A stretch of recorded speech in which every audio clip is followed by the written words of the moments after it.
C'est comme si Sandrine t'avait tendu un piège malsain. Tu es attendu à 19h pour mes fiançailles, zone belle fenêtre. Arrive bien à l'heure. Tu as tapé sur ton GPS, zone belle fenêtre, puis lieu pour se fiancer, zone belle fenêtre. Il a répondu 2 fois, adresse inconnue. Il suffit qu'un numéro manque et l'adresse devient incompétente. Une mauvaise adresse peut mener quelqu'un comme toi à sa perte. Les exemples sont légion. Une erreur dans le nom du destinataire fait qu'une amende ne parvient pas à bon port et devient une dette à vie. Une étourderie et les urgences arrivent trop tard pour réanimer un père, laissant 2 enfants orphelins avec ce regret éternel, si seulement le digicode n'avait pas changé.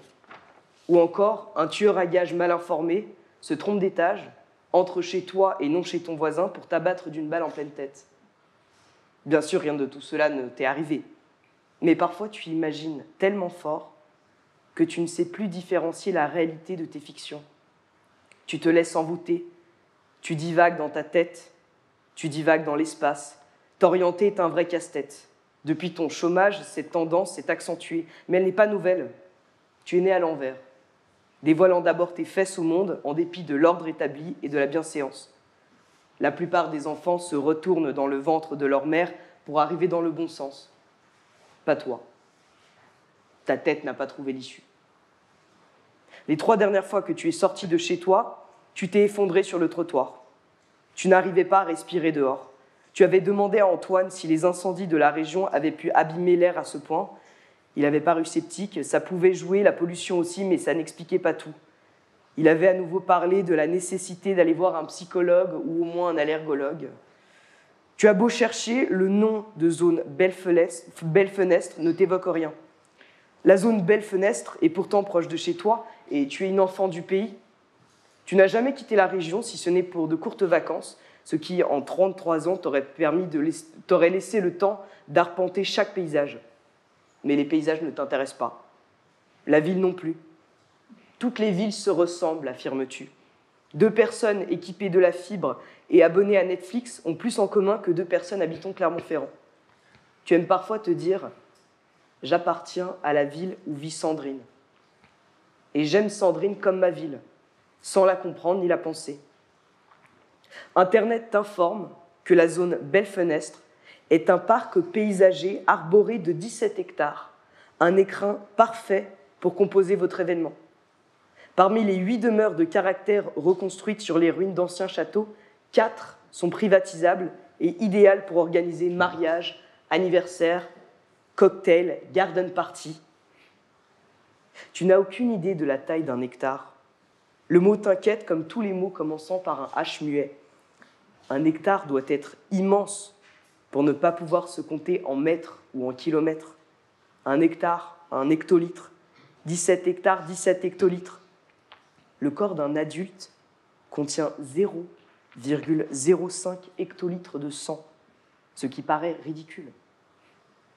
Tu ne sais pas pourquoi tu as retenu ça. C'était le début de GPS, roman de Lucie Ricot, paru aux éditions POL.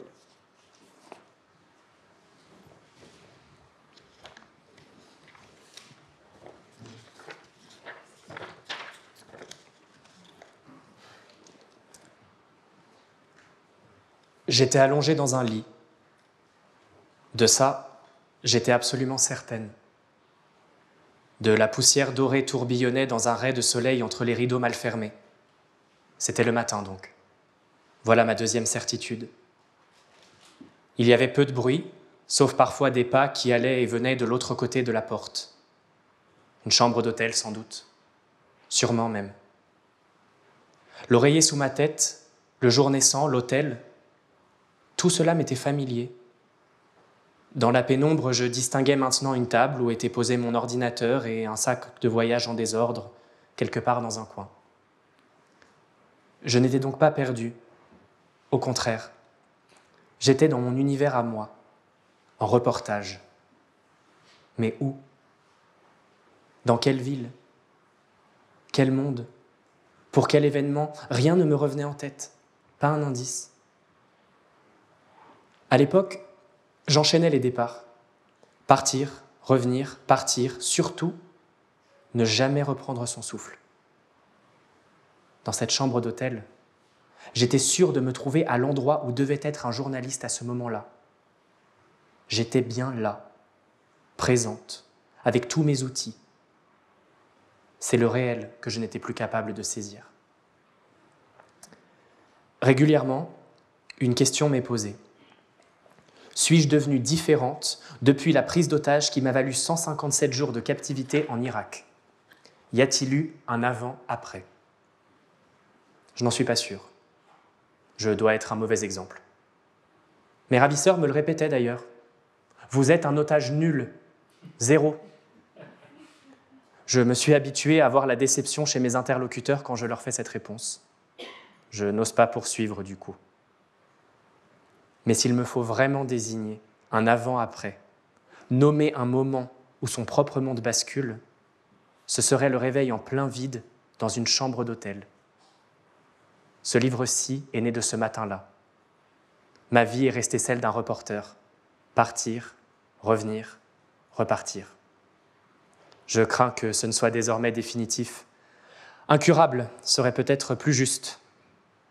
En reprenant ces articles parus dans le quotidien Le Monde entre 2015 et 2022, l'idée n'était pas de clouer des mots déjà écrits comme des papillons morts sur un bouchon.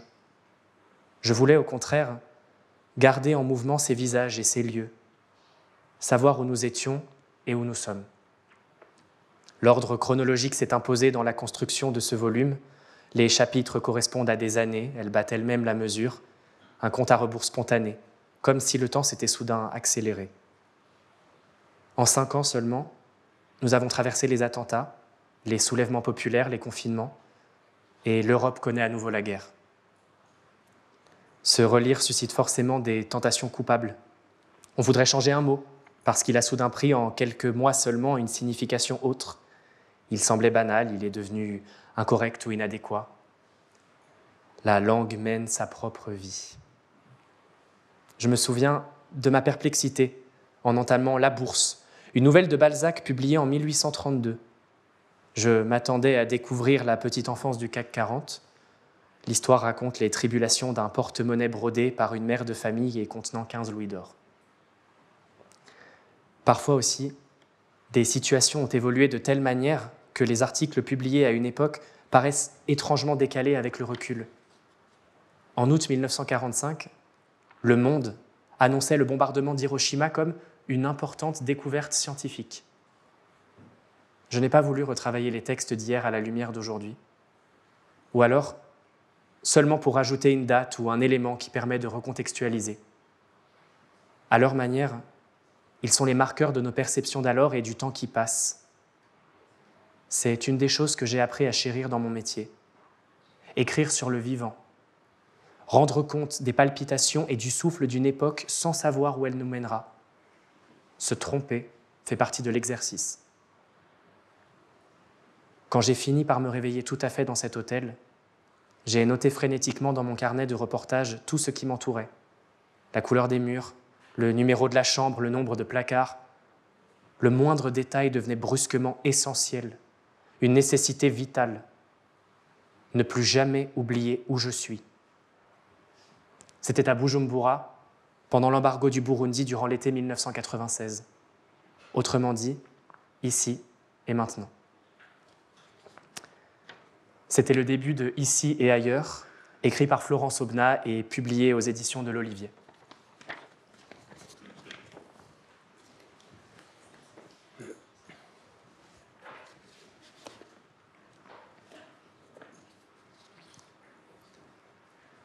La question aux arbres. Partout où j'allais enfant, c'était sous les arbres. Partout où je regardais, par la fenêtre de ma chambre, par-dessus les toits, au-delà des haies, je voyais la forêt qui entourait les champs, qui assiégeait les villages. Elle remontait les pentes jusqu'à recouvrir les crêtes. J'ai grandi à la campagne, en un paysage forestier où j'ai passé 20 ans à temps plein. Et depuis, j'y suis revenu souvent. C'est entre l'extrémité du Jura et le bord des Alpes. L'horizon y est fait de montagnes bleues qui se succèdent en pâlissant jusqu'à disparaître dans la couleur du ciel. C'est montueux, boisé, lacustre. Les champs cultivés s'ouvrent sur des replats comme des goulets d'air dans l'espace que leur laisse la forêt. Ce sont des bois sans majesté mais touffus, des buis, des charmes et des chênes tortueux que j'ai sillonnés à vélo, à pied, dans tous les sens. Et partout où j'allais, je m'approchais des arbres et je leur demandais ce qu'ils pensaient de la vie. Ils en restaient quoi? Mais j'insistais. Ils me répondaient sans doute, mais en une langue que je ne comprenais pas, faite de bruissements continus, de craquements. Un langage si lent qu'il faut une année entière pour aller au bout d'une phrase, 25 ans pour voir où il veut en venir, et 60 ans, mon âge, pour enfin comprendre leur réponse à la question. Je ne me suis pas découragé. Et maintenant, riche de cette lente conversation, je sais, un peu, je pressens ce qu'ils pensent de la vie. Alors je l'écris. 2, il ne faut pas attendre des mots articulés car ils sont eux-mêmes leur langage. C'est leur forme qui parle. C'est leur forme tout entière qui est leur sens. Il faut seulement les regarder, mais avec attention et longtemps. J'ai pris le temps. Dans l'arbre creux. En descendant de la montagne, je boudais sur la banquette arrière, lip tombante et silence buté. Je montrais ma désapprobation à qui voulait bien l'entendre. C'était une chose que je savais faire quand j'étais enfant. Cet après-midi d'été, j'aurais préféré le passer à jouer avec mon voisin du même âge, à n'importe quoi, mais jouer, plutôt qu'à faire ces kilomètres enlacés dans le seul but d'aller voir un arbre. Mon père, qui conduisait la 4L, m'engueulait en roulant. Moitié par-dessus son épaule, moitié par le rétroviseur intérieur. Il y a des tas d'après-midi passés à jouer dont tu ne te souviendras pas, mais tu te souviendras toute ta vie d'être entré dans un arbre. Il n'avait pas tort. Je m'en souviens encore. Mais c'est parce qu'il me l'a dit en m'engueulant que je m'en souviens. C'est peut-être l'effort que j'ai fait pour lui donner tort, par pur esprit de contradiction, par pure bouderie, qui a ancré définitivement ce souvenir. Nous sommes allés à Inimont et je suis entré dans l'arbre creux. C'est un tilleul colossal planté à côté de la petite église, et sur sa butte, il paraît plus grand et plus massif que le bâtiment de pierre. C'est lui, le monument que l'on vient visiter, pas la chapelle modeste d'un petit village de montagne. Il a 400 ans. Il a été planté sur ordre de Sully, qui voulait que chaque village du Bugey ait un arbre pour symboliser la paix après la guerre contre le duc de Savoie. C'est ce qu'on trouve dans les livres d'histoire locale, c'est ce que disent les érudits qui trouvent un peu trop rapidement des raisons à tout, et plus généralement, le bon ministre d'Henri IV, en charge des routes et des repas du dimanche où l'on sacrifierait une poule, voulait un arbre remarquable devant chaque église de France, pour que les hommes s'y rassemblent, comme les vaches aux heures chaudes, sous les gros chênes laissés au milieu des pâturages.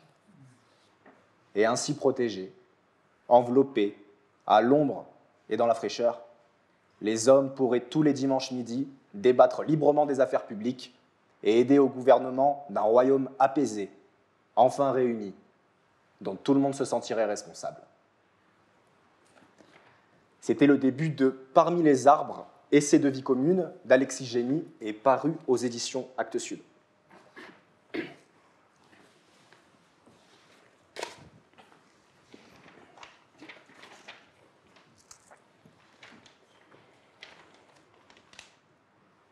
Volodia, Part 1. Volodymyr Pavlov, my brother, died on the front line in eastern Ukraine in 2017. He served in the Ukrainian armed forces for almost 2 years before he was killed by shrapnel near Popasna, Luhansk region. He was 42 when he died. Volodya, that is how he was always known in our family, was the eldest of 3 children.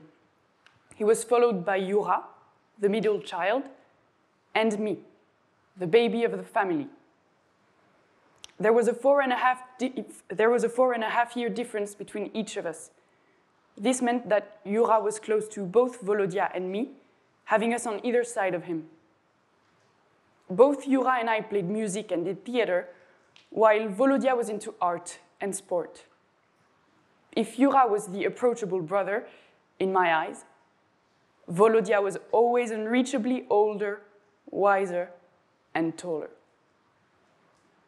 Now that he is dead, the 9-year gap that existed between us is shortening daily.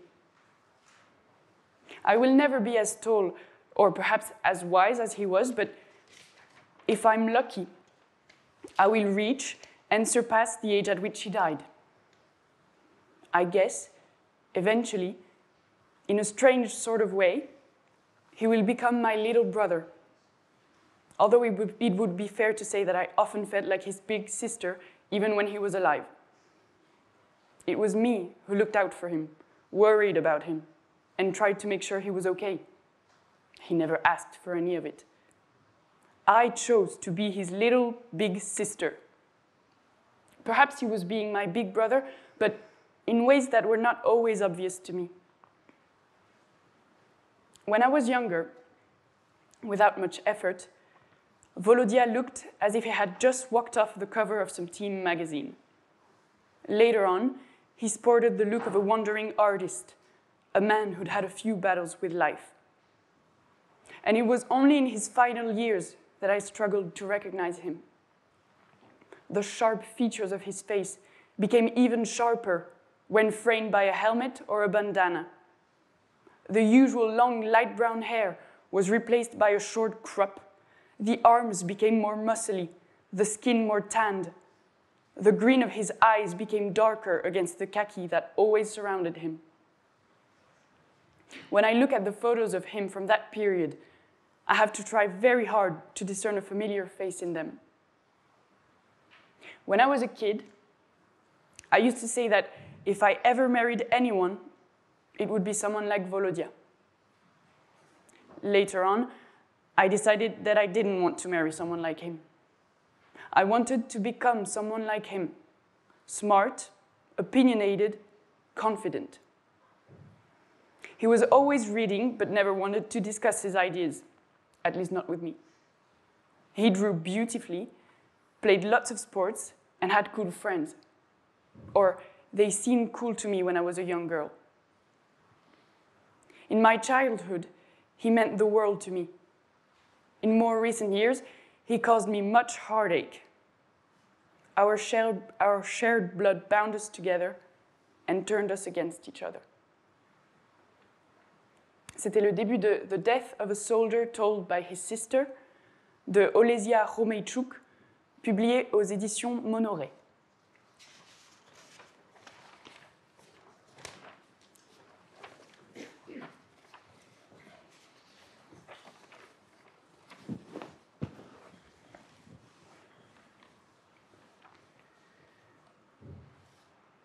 Je m'en souviens comme on se souvient de l'eau claire. D'abord, un carton déposé dans l'entrée de la maison familiale. Je l'avais déjà vu aux côtés d'autres boîtes rangées dans la cave, parmi les pots de confiture, les conserves et les chaises longues de jardin, mais jamais au beau milieu du vestibule.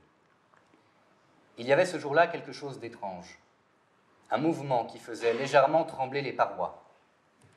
Les rabats supérieurs étaient à demi fermés et les deux fentes latérales trop étroites pour qu'on puisse voir à l'intérieur. On entendait juste une respiration, un souffle discret, peut-être même quelques murmures. Un corps frémissait, il butait contre les murs de sa maison de papier. Ma mère ouvrit grand le carton. Au fond, une boule de poils couleur fauve était recroquevillée. Puis un visage tout ébouriffé émergea, les yeux écarquillés.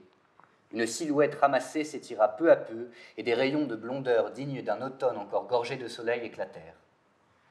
Nous étions tous les quatre penchés au-dessus de l'ouverture béante, le sourire aux lèvres, émerveillés.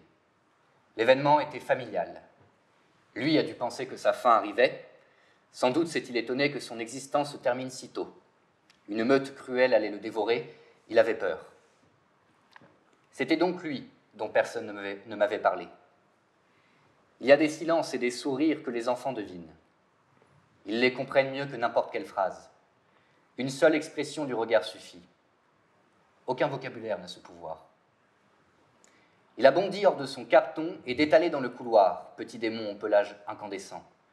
La porte de notre salle de bain fermait l'autre bout. Voyant l'impasse, il a glissé sur le carrelage vers la gauche et s'est enfui dans la pièce la plus proche. Les parfums de la moquette l'ont sûrement séduit, Un bouquet d'odeurs mystérieuses a relancé le diaporama de sa mémoire d'espèce. Les images d'herbes rases et de prairies d'altitude ont défilé dans son cerveau à toute allure. Il venait de se trouver un refuge, c'était ma chambre. Nous nous sommes regardés, mes parents, mon frère et moi. Un 5e membre dans la famille, qui n'était ni une petite sœur ni un petit frère, surgissait avec ses propres histoires, ses émotions, ses attentes. Cet animal affolé dont j'ignorais tout m'attirait. J'étais désarçonné, mais je voulais le voir de plus près, le toucher aussi. Trépignant d'impatience, je me suis lancé à sa recherche. Il n'a pas fallu longtemps. Il était sous mon lit, logé comme une chauve-souris dans sa grotte souterraine, protégé par ce bout de pénombre. Notre premier tête-à-tête fut spéléologique. Lui accroché au pied de bois, rencoigné tout au fond près du mur, moi sous le treillis métallique du sommier, le nez dans les acariens, les touffes de fil et les poussières fines. Je devais avoir 5 ans, au moins, et lui 3 mois, pas plus. Autant dire que nous en étions tous les deux au commencement. Un bref échange de coups d'œil, des jappements timides, une poussée de vie sauvage. J'ai tendu la main, il l'a reniflée, puis il s'est mis à lécher l'intérieur de ma paume à grands flots de bave. Une amitié se scellait, un serment muet, une alliance pour l'éternité. Ce petit berger des Pyrénées est rapidement devenu mon meilleur ami, ne refusant aucune pensée, accueillant chaque parole, le regard doux. Je lui ai tout confié au fil du temps, mes joies de petit garçon, mes doutes d'adolescent, mes désirs d'être vivant. Au vu de son pédigré, il se nommait Irio du Hic, mais nous l'avons tout de suite appelé Youyou. Il grandissait à vue d'œil, son poil gagnait de la vigueur, ses muscles de la force, sa silhouette de l'élégance. Il était beau. C'était le début de Quand les montagnes dansent d'Olivier Rémaud, paru aux éditions de Actes Sud.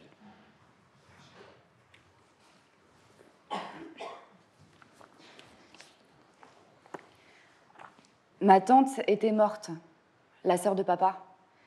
Elle avait un peu plus de 80 ans. Nous n'étions pas proches, ce qui sous-entendait une longue suite de rancœurs familiales. Mes parents avaient, comme on dit, des rapports pas simples avec elle. On ne se voyait pas souvent et rien d'intime ne s'était noué entre nous. On s'appelait de temps en temps, mais avec les années débranchant son téléphone, je ne veux plus entendre personne.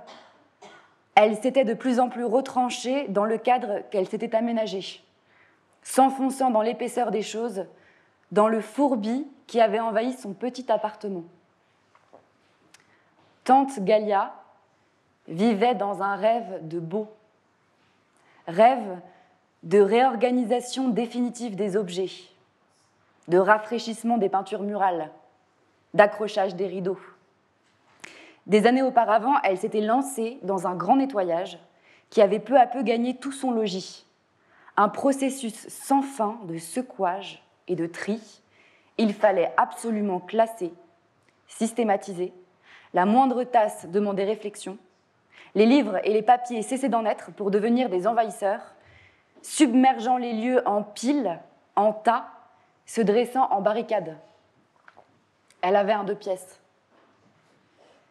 Au fur et à mesure que les choses investissaient l'espace, Galia déménageait de l'une à l'autre, n'emportant avec elle que le strict nécessaire. Mais le processus de tri et de réévaluation reprenait là aussi. La maison vivait en vidant ses entrailles, incapable de les remettre à leur place. Déjà, il n'était plus rien d'important ou de non important. Tout comptait à un titre ou un autre. Surtout les journaux jaunis, collectionnés depuis des décennies, les hautes colonnes de coupures de presse qui étayaient les murs et le lit. La maîtresse des lieux ne se trouvait désormais de place que sur le petit sofa avachi. C'est là que nous étions installés. Au milieu d'un océan déchaîné de cartes postales et de programmes télé, en ce jour qui m'était particulièrement resté en mémoire.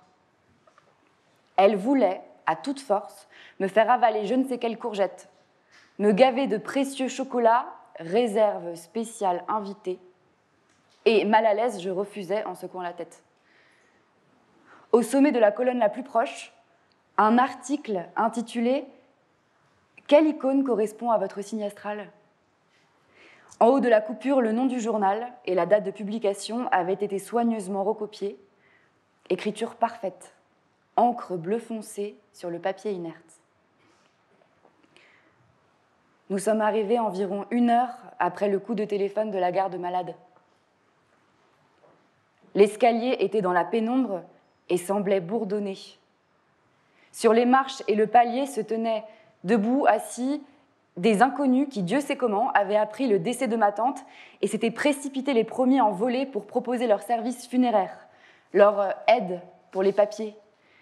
Pas de souci, on s'en charge. On fait les démarches, on se débrouille. Qui les avait informés? La milice? Les médecins?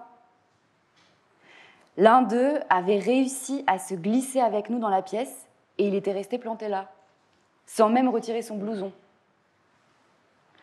Tante Galia était morte dans la soirée du 8 mars.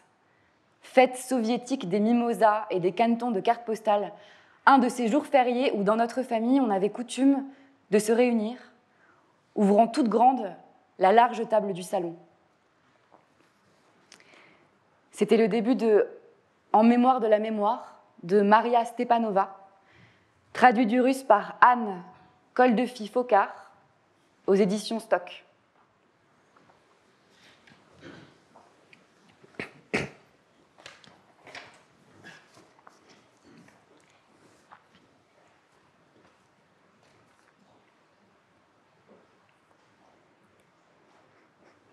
Mon plus vieux souvenir d'enfance, c'est la cuisine.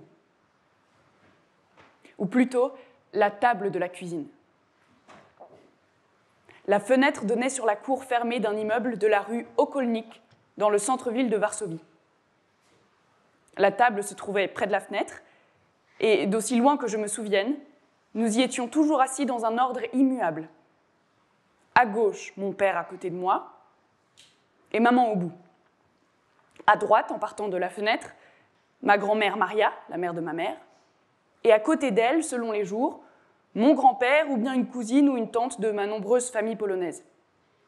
La table était couverte d'une toile cirée aux fleurs multicolores. Il faisait sombre à la cuisine, et la lumière restait toujours allumée, car le soleil ne pénétrait pas dans l'arrière-cour. Qui plus est, au moment des repas, il régnait toujours une tension figée, palpable pour l'enfant que j'étais. Mon père parlait peu. Il restait silencieux le plus souvent. La conversation était dominée par ma grand-mère. Dès ses premières paroles jaillissaient de petites décharges électriques qui émaillaient l'air de vives étincelles. Maman apaisait les débats.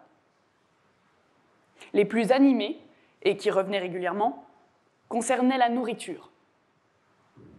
Grâce aux relations de ma grand-mère à l'étranger, nous recevions de France et d'Angleterre quantité de colis de la part de ces innombrables amis de l'émigration blanche russe. Je mangeais toujours du bout des lèvres. Sur notre table surgissaient des mets complètement inconnus dans la Pologne de Gomulka. Je ne me souviens que de ceux que je détestais le plus et qui m'ont fait subir mes plus longues heures de supplice. Le filet de sébaste, dans une béchamel au capre, de la cervelle servie dans des ramequins, des bananes cuites, alors que je ne rêvais que de bananes fraîches, en trouver à l'époque s'apparentait à un véritable miracle. Un plat au four sophistiqué à base d'asperges et d'endives généreusement arrosé de l'infâme béchamel, le gratin, disait ma grand-mère, et accompagné d'olives fades et huileuses. J'étais persuadée que l'on mangeait ainsi dans toutes les familles, et la première fois que j'étais allée en colonie de vacances, j'avais demandé à ma monitrice, stupéfaite, qu'on ne me serve surtout pas ces plats-là. Ainsi donc, j'étais assise devant mon assiette remplie de gratin, par exemple, et je ravalais mes larmes, attendant l'instant où je pourrais enfin aller sur le balcon enterrer mes restes dans le pot du citronnier. Pourquoi est-ce que je n'ai pas le droit d'aller à la cantine de l'école aux odeurs alléchantes de chicorée et de serpillière mouillée pour manger de la viande avec du gras, des carottes avec des petits pois et des pommes de terre en sauce, comme les autres enfants? Mon père intervenait alors, et s'ensuivaient les seules leçons d'éducation qu'il m'ait jamais prodiguées. Dans ces moments-là, il disait, je me rappelle, « Quand j'étais petit et que je ne voulais pas manger quelque chose pour le petit déjeuner, on me le resservait pour le déjeuner. Et lorsque je ne le mangeais pas non plus au déjeuner, je le retrouvais au dîner. » Après ce petit sermon, il quittait la cuisine. Je n'ai pas oublié ces paroles. Enfant, déjà, je ressentais une dissonance incompréhensible entre leur dureté, comme il me semblait à l'époque, et l'extraordinaire douceur coutumière de mon père.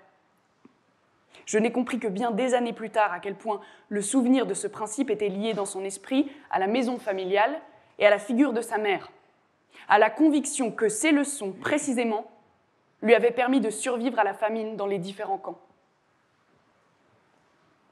C'était le début de Faux Poivre, de Monika Snyderman, traduit du polonais par Caroline Raska-Dewez, publié aux éditions Noir sur Blanc.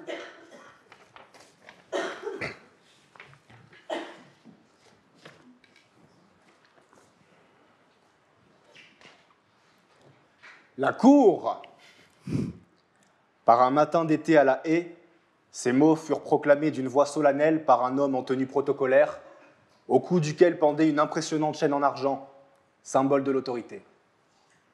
Comme à son habitude depuis des années, il annonçait ainsi l'entrée languide dans la grande salle de justice des éminents juges en robe qui cheminèrent ensuite avec quelques pesanteurs vers leurs sièges respectifs, en rang derrière une très longue table.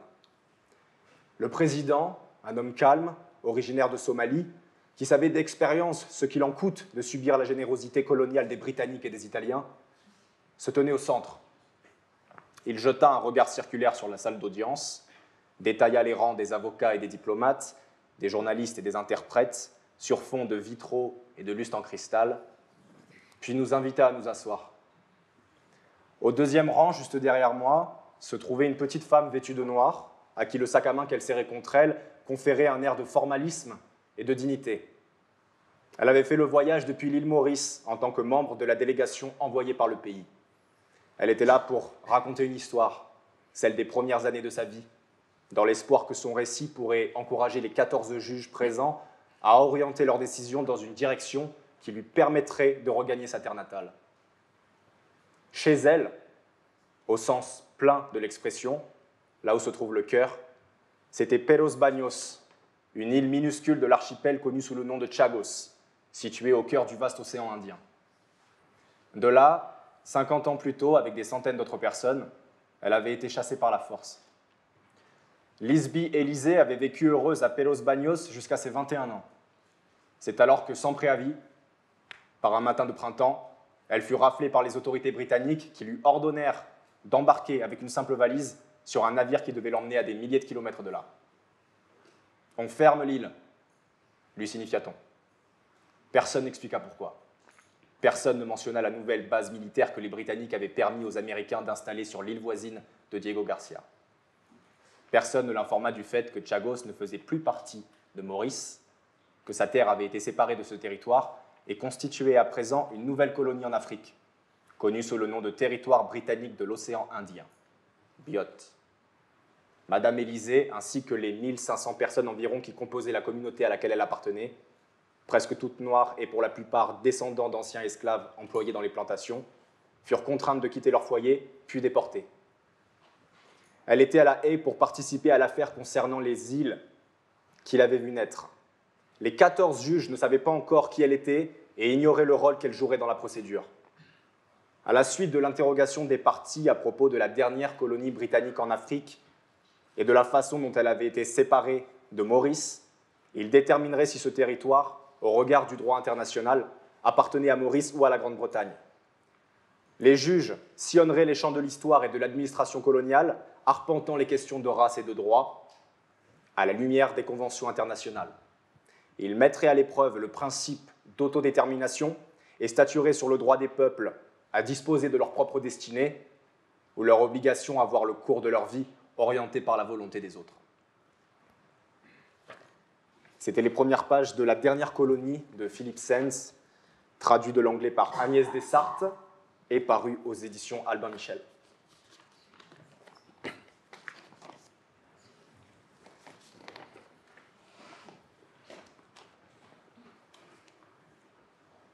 Qu'est-ce que tu as vu au juste?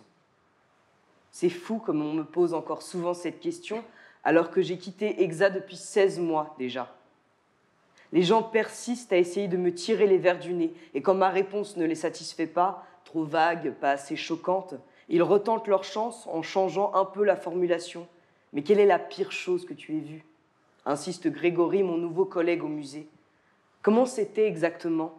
Cela vient de ma tante Meredith, que je ne croisais plus depuis des années, sauf aux anniversaires de la mort de maman, et qui a soudain pris l'habitude de m'appeler chaque premier dimanche du mois pour me demander comment je vais et, ah oui, qu'est-ce que j'ai vu au juste?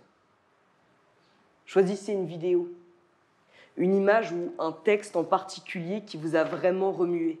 Tiens, la docteure Anna s'y met aussi. Dites-moi ce que vous avez ressenti et pensé sur le moment. Vous n'avez qu'à faire défiler la scène dans votre tête, comme un film. C'est ça, un film dans lequel vous êtes assise, en train de regarder cette vidéo dérangeante. Et la médecin brandit une espèce de barre balayée par un point lumineux. Vous aussi, vous faites de même, monsieur Stitik. Vous me téléphonez presque tous les jours. Pouvez-vous me rappeler, madame Kaylee? Savez-vous seulement que Kaylee est mon prénom? Non, n'est-ce pas? Ce sont mes anciens collègues qui vous ont transmis mes coordonnées. Bien sûr, et ils ne connaissent pas mon nom de famille. Alors vous dites, à propos, madame Kaylee, qu'est-ce que vous avez vu au juste? Les gens font comme si cette question était on ne peut plus normale.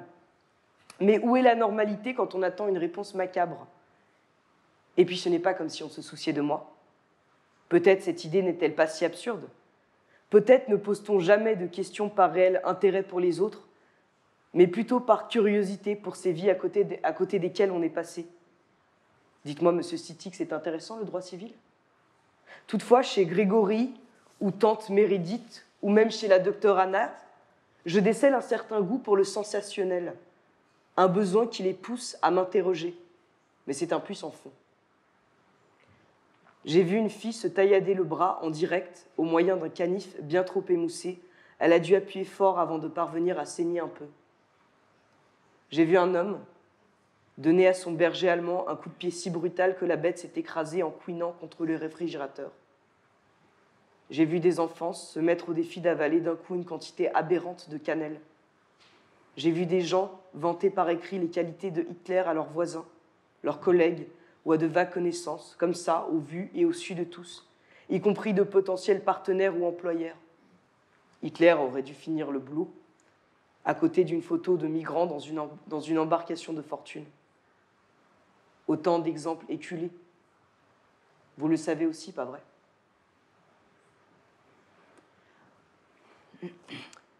C'était le début de Les choses que nous avons vues de Anna Berwetz, traduit du néerlandais par Noël Michel et paru aux éditions Le Bruit du Monde.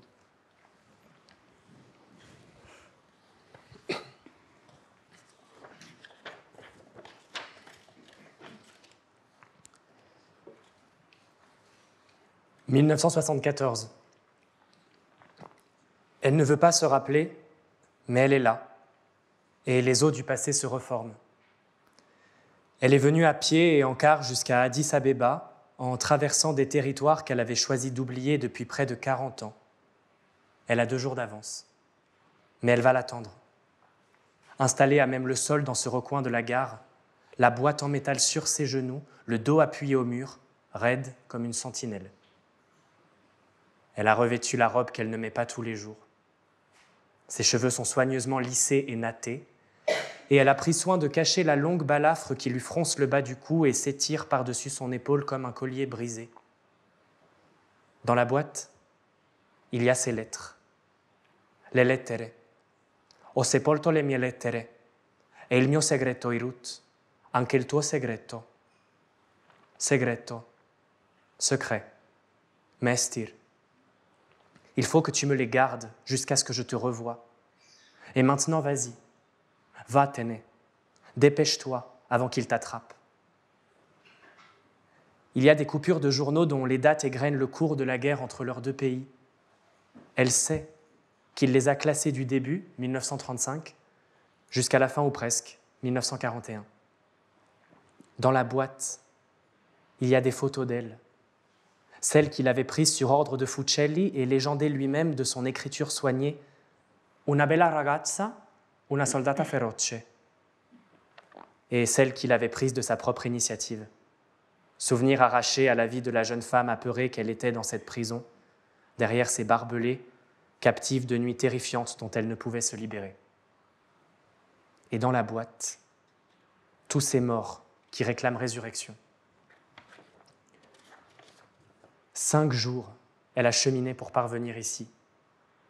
Elle s'est frayé un passage à travers des barrages de soldats nerveux, parmi des villageois effrayés qui évoquaient en chuchotant l'imminence d'une révolution dans la violence des manifestations étudiantes. Depuis le car qui l'emmenait à Bahir Dar, elle a regardé passer un cortège de jeunes femmes, poings levés, armes brandies. Elles l'ont dévisagée.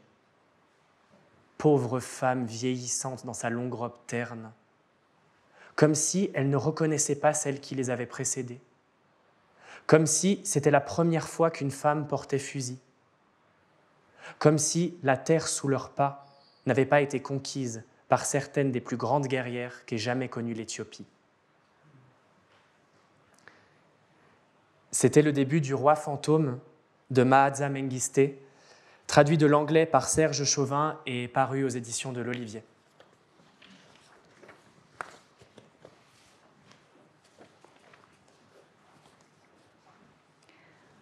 Paul l'assurait. Les arbres tombaient. Chaque jour, de nouvelles chutes. Des arbres jeunes, des arbres robustes, des arbres sains, sans préavis. Je les découvre le matin, ils barrent les allées, ils sont là, couchés par terre, parfois effondrés sur d'autres. Je les heurte de mon tracteur et n'arrive pas à les dégager. Des châtaigniers, des cèdres, des bouleaux, des trembles, des charmes, des pins, des aulnes, des peupliers noirs, des acacias, des tilleuls, des frênes et maintenant un chêne. Un jeune chêne. Oui, ma Loulette, un jeune chêne. Sur le point de s'écrouler. Je viens de le découvrir.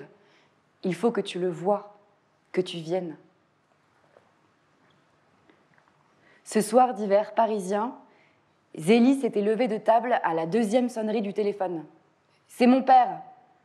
s'était-elle justifiée auprès de son compagnon et de ses enfants. Elle était passée dans la chambre, vaguement affolée à l'idée que quelque chose ait eu lieu. Les arbres tombaient dans son parc. Et quoi ? Et rien. Sans doute était-ce leur manière de mourir.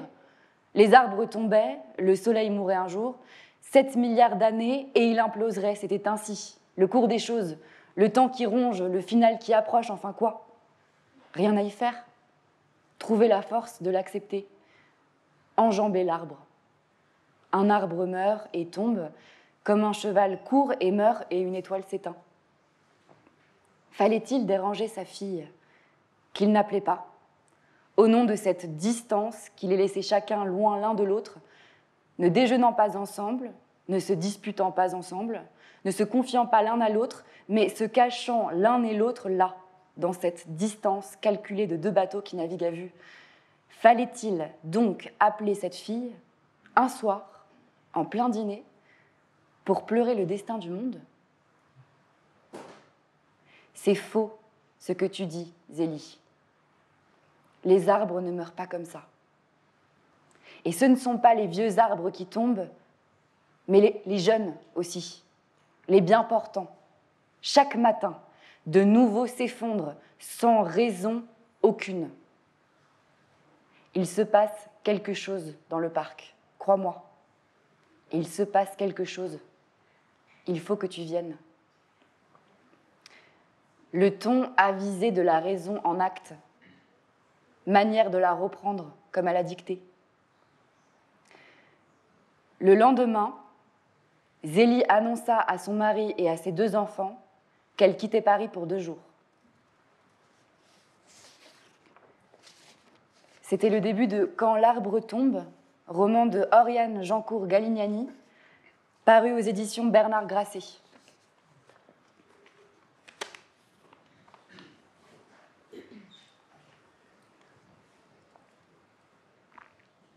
Quelques heures avant l'enterrement de ma mère, l'après-midi où on la veillait, et alors que l'usage aurait voulu qu'on expose son cadavre, mon père donna l'ordre de laisser le cercueil fermé. Puis, sans demander la permission à personne, il brancha un électrophone dans un coin de la pièce et fit retentir, à un volume considérable mais cependant respectueux, un morceau triste de Gustave Mahler. Une musique qu'il continua à écouter, comme dans une sorte de gymnastique autoflagellante, pendant les premiers mois de son veuvage, au cours desquels il se consacra à boire plus que son compte et à battre des records d'insomnie. Outre qu'il était prévisible, l'enterrement avait quelque chose d'une nouvelle reportée. Ma mère était morte après une longue agonie, une lutte perdue d'avance contre un cancer. Sa ténacité avait remis l'échéance à plusieurs mois au-delà des pronostics les plus optimistes, mais son long combat avait failli tuer aussi mon père. Un soir, il l'avait admis devant moi. Je n'en peux plus. Cette histoire nous liquidera tous les deux. Tous les deux, ma mère et lui. Lors de l'enterrement, mon père refusa catégoriquement qu'un prêtre qui se trouvait là, tout sourire, ouvre la bouche, bien que dans l'offre fût inclus un bref sermon en plus des services de fossoyeur et autres prestations de rigueur.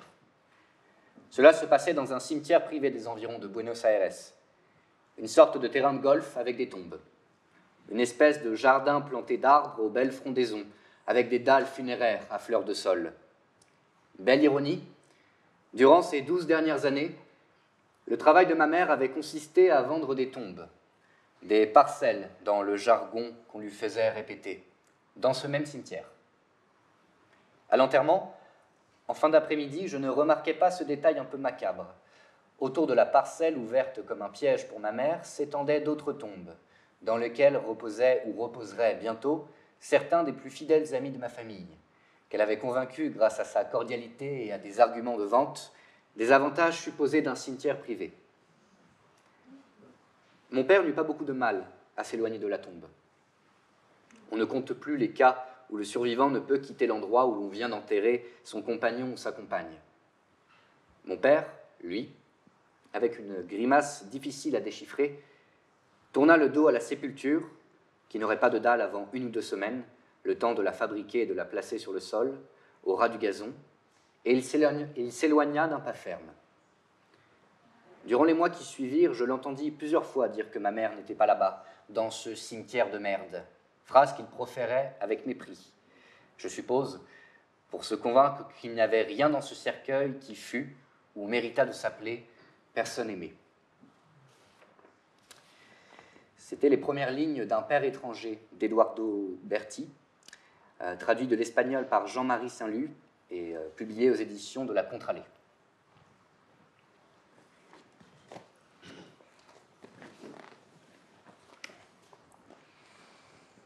Ah, si tu étais un sac de cumin. 2 heures avant sa mort, Abdelatif Al-Salim regarda son fils droit dans les yeux, comme pour lui arracher une promesse solennelle, et avec le peu de force qui lui restait, il lui rappela son vœu d'être enterré dans le cimetière du village de Hanabiya. Longtemps après, ses os iraient reposer près des cendres de sa sœur Leïla, dit-il. Il faillit ajouter près de son odeur, mais il n'était pas certain que les morts conservent leur odeur propre 40 ans après. Il considéra ces quelques mots comme son ultime testament, prenant soin de n'y ajouter aucune autre parole qui pût en rendre l'interprétation ambiguë. Pendant les dernières heures qui lui restaient à vivre, il décida de se taire. Il ferma les yeux, faisant abstraction des personnes qui l'entouraient, et sombra dans sa solitude, le sourire aux lèvres. Il se remémora le visage de Nevin, son sourire, son odeur, son corps nu enveloppé dans une abaya noire tentant de s'envoler comme un papillon. Il se souvint qu'à cet instant-là, ses yeux s'étaient mis à briller, son cœur à battre fort et ses genoux à trembler. Il l'avait porté jusqu'au lit, l'avait embrassé avec effusion, et avant de se repasser tous les instants de la nuit des secrets éternels, ainsi l'avait-il dénommé, il mourut. Dans un instant de courage rare, bien qu'ému par les paroles d'adieu de son père et par ses yeux sombres et tristes, Boulboul fit preuve d'aplomb et ne céda pas à la peur. Il promit à son père d'exécuter son testament qui, tout en étant simple et clairement énoncé, n'en constituait pas moins pour lui une lourde tâche. Rien de plus normal pour un homme dans un état en tout point lamentable, qu'il sait qu'il va mourir dans quelques heures, de faire preuve de faiblesse et d'émettre des désirs difficiles à réaliser, tout comme il est normal pour un homme sensible comme Boulboul de ne pas le décevoir. Le dernier instant est toujours sentimental, un moment généralement non propice à la réflexion ou aux échanges rationnels. Le temps y est condensé, faire la paix avec son passé, régler des contentieux nécessite du calme et une longue réflexion, dont sont incapables ceux qui sont à quelques instants de la mort. Ils se débarrassent rapidement de leur fardeau et s'en vont traverser l'isthme pour rejoindre l'autre rivage, là où le temps n'a plus de valeur. Boulboul regretta d'avoir manqué de fermeté à l'égard de son père. Il aurait dû lui expliquer combien il était difficile d'exécuter son testament par les temps qui courent. Partout dans le pays, les morts étaient enterrés dans des fosses communes, sans même avoir été identifiés. Même chez les familles fortunées, le rituel des condoléances était réduit à quelques heures seulement. La mort n'est plus ce carnaval qui consiste à vanter les mérites d'un défunt. Quelques bouquets de fleurs, quelques personnes qui attendent impassiblement près de 2 heures dans une salle quasiment vide pour présenter leurs condoléances, et un lecteur qui psalmodie à voix basse quelques sourates du Coran. C'est tout.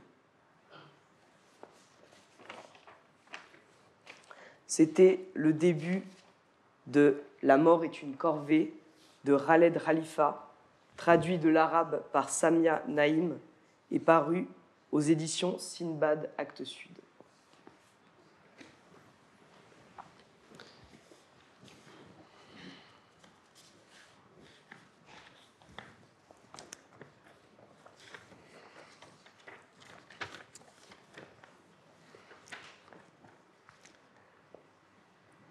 C'était la veille de mon départ. La nuit n'était pas encore là. Je l'attendais, assise au seuil de la maison face à la montagne de plus en plus violette. J'attendais qu'elle arrive. N'attendais personne d'autre qu'elle, la nuit. Tout en me disant que les hampes des digitales passées en graines faisaient penser à des Indiens coiffés de leurs plumes sacrées, que les frondes des fougères aigles avaient jauni, que les milliers de blocs abandonnés sur place, dos, crâne, dents, de la moraine glaciaire surplombant la maison, parlaient de chaos, de déroute, presque de la fin d'un monde, et que ça sentait la pluie. Donc, demain, mettre mes bouffalos, prendre ma parka. Était-ce l'approche de la nuit ? La moraine changeait d'intensité. Ses échines bossues tressaillaient d'éclats de mica et, pendant de petites fractions de secondes, continuaient d'avancer vers moi en claudiquant, quand une ombre s'est détachée de leurs ombres. J'ai vu cette ombre ramper entre les frondes des fougères, traverser le campement des digitales. J'ai tout de suite distingué le tronçon de la chaîne brisée. Un fuyard. Il s'approchait. Il m'avait sans doute repéré bien avant que je ne l'ai vu. Un bref moment, les fougères de taille humaine me l'ont dérobé. Il a réapparu plus loin. Il filait. Je m'étais dressé pour mieux suivre sa course. Il a obliqué. Il descendait maintenant droit vers moi. À 10 pas, il a ralenti, a hésité, s'est arrêté. Un baluchon de poils gris, sale, exténué, famélique, où de larges yeux bruns soutenant mon regard m'observaient du fond de leurs prunelles. D'où venait-il ? Nous habitions au milieu des forêts, loin de tout. La porte de la maison dans mon dos était restée ouverte. J'ai fait quelques pas en arrière, laissant le champ libre. Écoute, je ne m'intéresse pas du tout à toi. Je veux juste te préparer une assiette. Alors entre. Entre. Tu peux entrer. Mais l'inconnu refusait d'approcher davantage. D'où tu viens ? Qu'est-ce que tu fais là ? J'avais baissé la voix. Je chuchotais. Alors, il a fait un pas. Il a franchi le seuil. Je reculais.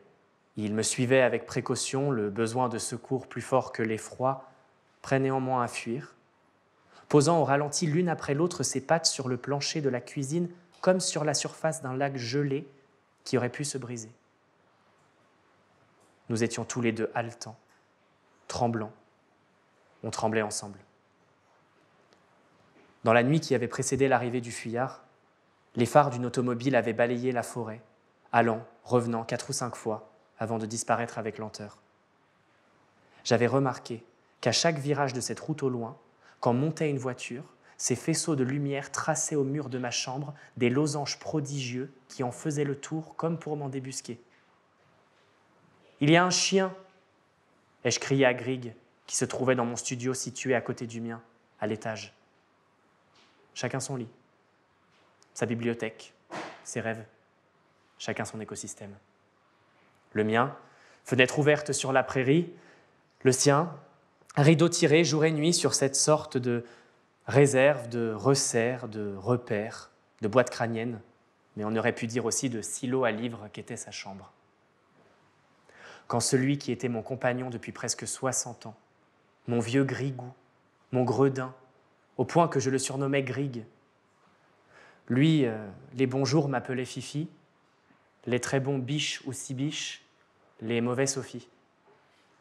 Alors, quand Grigg est descendu de sa chambre, barbe de 5 jours, cheveux gris, bandana rouge autour du cou, sans âge et sans se presser, comme quelqu'un à qui on ne la fait pas, revenu de tout, revenu du monde qui ne le surprenait plus, ne l'indignait pas davantage, dont il avait accepté la défaite en même temps que celle de son corps, ce monde auquel il préférait à présent les livres, alors quand il s'est approché, sentant le tabac, la fiction et la nuit qu'il adorait, grognant à son habitude d'avoir été dérangé, le chien est venu se réfugier à mes pieds où il a roulé sur le dos, m'offrant son ventre piqueté de tétons. C'était le début d'un Chien à ma table de Claudie Hunsinger et paru aux éditions Grasset.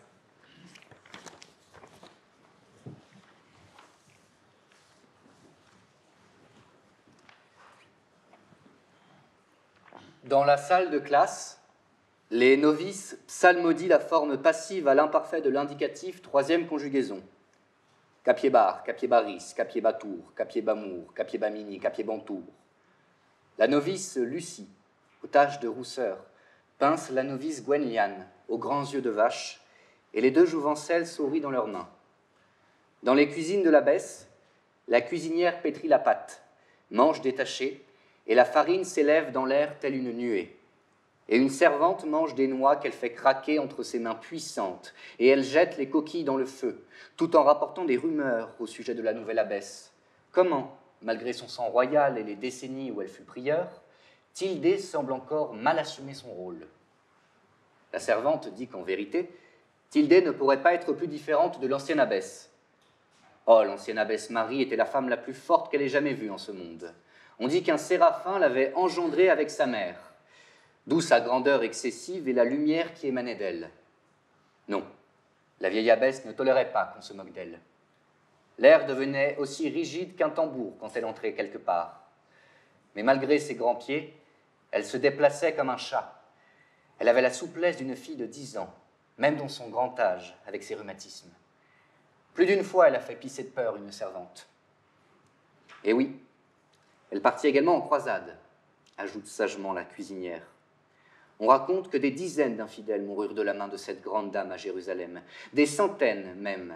Elle fit couler tant de sang qu'on en avait jusqu'aux genoux dans les rues. Effroyable, terrifiante, la grande domina, sainte, sainte, ce fut une sainte. Mais une petite nouvelle qui fait la lessive dit qu'elle a entendu dire ici et là qu'en réalité ce n'était pas une femme qui se cachait sous le grand habit de l'ancienne abbesse, pas du tout. Et par-dessus tout, elle a ouï dire que la vieille abbesse Marie était soit une sorceresse, soit un démon ayant revêtu l'apparence d'une nonne. Est-ce que quelqu'un a regardé sous sa guimpe pour voir ses cornes ? La cuisinière lui flanque un coup de rouleau à pâtisserie sur la tête, en criant qu'elle va lui couper la langue, que personne ne blasphémera Sainte Marie, qui l'a sortie de la fange, ainsi que tant d'autres quand elles étaient mioches, qu'elle les a sauvées en les arrachant à des familles qui mouraient de malfaim. Jamais il n'y eut de meilleure femme en ce monde. Elle a le souffle court. La fille marmonne qu'elle n'a rien dit de tel en frottant la bosse sur sa tête. Dehors, Dans le verger, sœur Pétronille, petite et véloce, rattrape sœur Alix en chemin vers le logis abbatial. Un tas de linge propre plein les bras. Elle regarde bien autour d'elle pour s'assurer qu'il n'y a personne, puis elle embrasse à la volée sur la bouche la jeune nonne rougissante et repart en courant. Dans la bergerie, la jeune sœur Roèze échappe à ses corvées. Un agneau sur les genoux, elle pleure sa sœur malade à la maison, qui tantôt sera sur les genoux de la Vierge. Bientôt, une fine silhouette tire la corde de la cloche pour appeler les saintes femmes à tierce. Les nonnes entendent le carillon. Elles finissent leur besogne, leur conjugaison, de verser leurs larmes intimes. Elles déferlent vers la chapelle. Tout doucement, à mesure qu'elles avancent, leurs pensées se transforment en prières. Et ainsi se poursuivent les travaux et les jours. C'était les dernières pages de Matrix de Lauren Groff, traduit de l'anglais par Karine Chichereau, et c'est également la fin de notre lecture.